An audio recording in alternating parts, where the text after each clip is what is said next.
60 साल की उम्र में जब लोग नौकरी से रिटायरमेंट प्लान करते हैं, ऐसे में मेरठ की क्लब 60 की टीम लोगों के लिए मिसाल पेश कर रही है और इनके सराहनीय कदम के लिए पीएम मोदी भी इनकी तारीफ कर चुके हैं।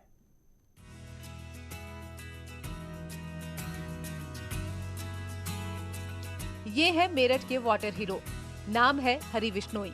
70 साल की उम्र में इन्होंने शुरू किया है पानी बचाने का मिशन। मेरठ के इस वाटर हीरो की कहानी किसी मिसाल से कम नहीं।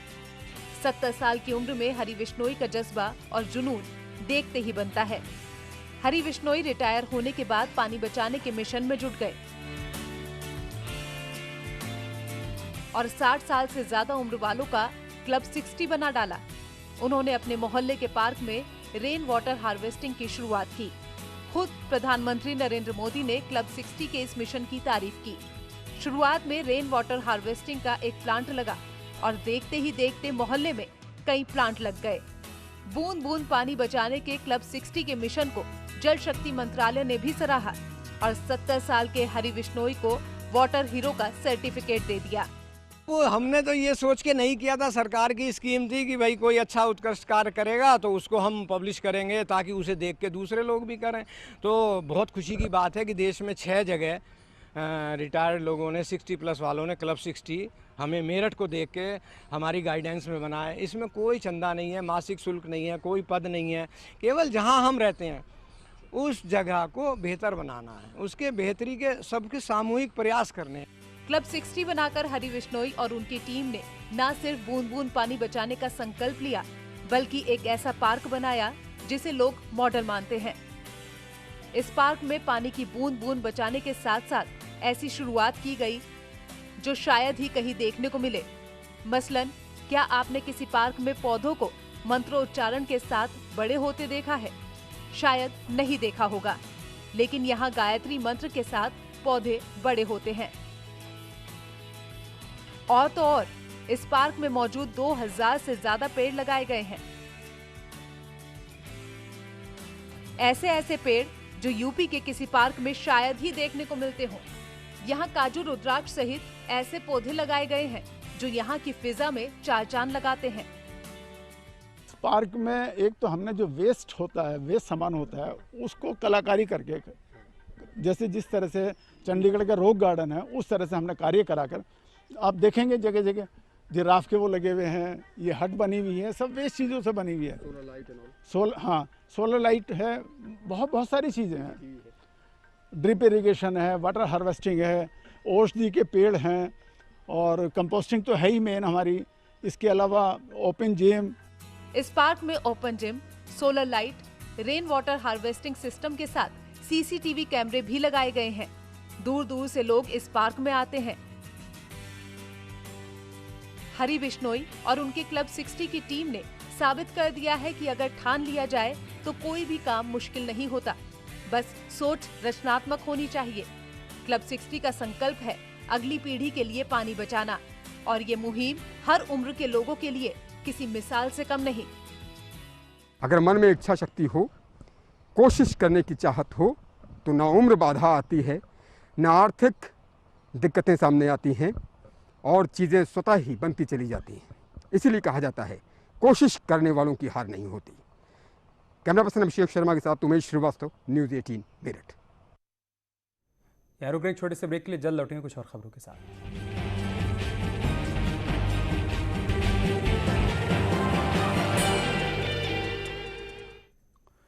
पंचायत चुनाव की बात हो, पैसे और बाहुबल की तस्वीर आपकी आंखों के सामने ना आए, ऐसा देखना बहुत कम संभव होता है। लेकिन प्रयागराज की इस कहानी को सुनेंगे तो आप अपने लोकतंत्र पर नाज करेंगे। जो सपना आपने नहीं देखा हो, वो सपना आप भी देख सकते हैं और उसे पूरा भी किया जा सकता है।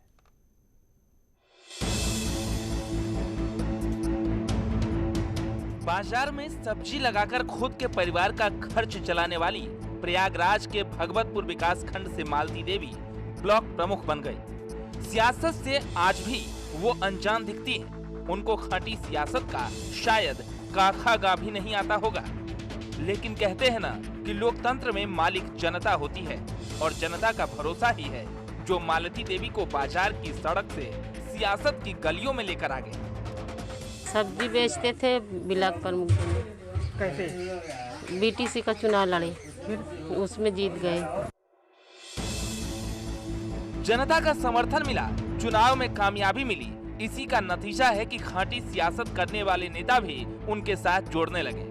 जनता जनार्दन होती है और मालती देवी के साथ जनता का भरोसा था, इसलिए बीजेपी ने ब्लॉक प्रमुख चुनाव में उनको मैदान में उतारा, समर्थन दिलाया और मालती देवी ब्लॉक प्रमुख बन गई। पार्टी ने हमें चुन लिया। कभी सोचा था आपने ब्लॉक प्रमुख बनने का? कभी नहीं सोचा। कामयाबी मिली तो खाटी सियासत करने वाले नेता भी उनके साथ दिखाई देने लगे। बीजेपी ने समर्थन दिया था तो उनको शुभकामनाएं देने के लिए यूपी सरकार के मंत्री सिद्धार्थनाथ सिंह मालती देवी के द्वार पहुंच गए। फूल मालाओं के साथ जोरदार स्वागत हुआ। इस कामयाबी के पीछे मालती देवी ने माना कि पार्टी के प्यार और सम्मान की बदौलत ही आज सियासी मुकाम हासिल कर पाने में कामयाबी मिली है। सब्जी का कारोबार करते थे, उसके बाद बीटीसी का इलेक्शन लड़े, बीटीसी में और जीत गए। इसके बाद पार्टी के कार्यकर्ताओं ने हमें ब्लॉक प्रमुख बनाया। उनको जानने और समझने वाले भी इस बात को बखूबी जानते हैं कि मालती देवी सियासत की गलियारों की खिलाड़ी नहीं रही है, न ही उन्होंने ज्यादा पढ़ाई लिखाई की है, लेकिन सरकार के समर्थन से केंद्र और प्रदेश की योजनाओं को जन जन तक पहुंचाने का सपना जरूर है। और अपने क्षेत्र का विकास करेंगे, सबका सहयोग करेंगे, मदद करेंगे गरीबों का। और हम भी गरीब थे, हमें इस लायक पार्टी ने बनाया।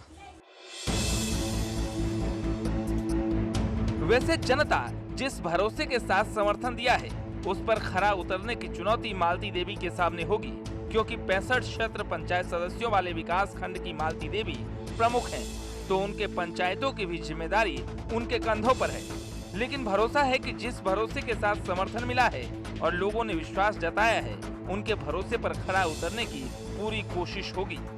65 पंचायत सदस्यों वाले विकास खंड में 60 वोट मालती देवी ने हासिल किए और ब्लॉक प्रमुख बनकर इतिहास रच दिया। जो सपना था वो पूरा हो गया और सामने खड़े संतोष कुमार 5 वोट पाकर हार गए। इससे एक बात तो साफ है, जनता ही लोकतंत्र जनार्दन है। उसका विश्वास हो तो अच्छे पैसे और बाहुबल के ठेकेदार भी घुटने टेकने को मजबूर हो सकते हैं। और कांवड़ यात्रा पर सुप्रीम कोर्ट का आदेश आ गया है। मंदिरों में जलाभिषेक पर रोक नहीं है, सुप्रीम कोर्ट ने कहा है। यूपी सरकार ने कांवड़ यात्रा पर रोक लगाई है। गंगा जल से अभिषेक का विकल्प खुला है, ये कहा है सुप्रीम कोर्ट ने। स्थानीय मंदिरों में जलाभिषेक कर सकते हैं श्रद्धालु। ये बड़ी खबर हम आपको बता रहे हैं। सुप्रीम कोर्ट की तरफ से कांवड़ यात्रा को लेकर बड़ा आदेश आया है। सुप्रीम कोर्ट ने कहा है कि मंदिरों में जलाभिषेक पर रोक नहीं है। हालांकि आपको बता दें कि यूपी सरकार ने कांवड़ यात्रा पर रोक लगा रखी है, लेकिन सुप्रीम कोर्ट ने कहा है कि गंगा जल से अभिषेक का विकल्प खुला हुआ है। स्थानीय मंदिरों में जलाभिषेक कर सकते हैं श्रद्धालु। और हमारे सहयोगी सुशील पांडे इस वक्त हमारे साथ जुड़ चुके हैं। सुशील, इस आदेश के बारे में विस्तार से बताइए। जी देखिए, कांवड़ यात्रा को लेकर फिलहाल उत्तर प्रदेश सरकार की तरफ से ये कोर्ट में जरूर जानकारी दी गई है कि यूपी में कांवड़ यात्रा नहीं होगी, लेकिन जिस तरह केंद्र सरकार ने हलफनामा दाखिल करके ये कहा था कि उत्तर प्रदेश में जितनी शिवलिंग्स हैं या जितने प्रमुख मंदिर हैं वहां पर गंगा जल फिलहाल टैंकर के द्वारा भेजा जाएगा और उससे फिलहाल उनका जो शिवलिंग है उसका स्मरण किया जाएगा। तो कहीं ना कहीं इस पूरे मामले को लेकर यूपी सरकार फिलहाल रेडी भी है और उसने सुप्रीम कोर्ट को ये जानकारी भी दी है आधिकारिक रूप से कि जिस तरह कोरोना प्रोटोकॉल है और जिस तरह कोरोना की तीसरी लहर का मामला है, ऐसे में कोविड के मद्देनजर फिलहाल वो कांवड़ यात्रा पर रोक लगा रहे हैं।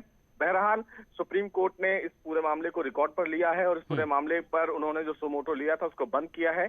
सबसे महत्वपूर्ण बात इस मामले में ये है कि जितनी भी उत्तर प्रदेश में अब मंदिरें हैं वहां पर गंगा जल जो होगा वो केंद्र के आदेश के मुताबिक टैंकरों में ही आएगा और पूरे प्रदेश में कांवड़ यात्रा को लेकर जो भी प्रोटोकॉल्स हैं उनका पालन किया जाए।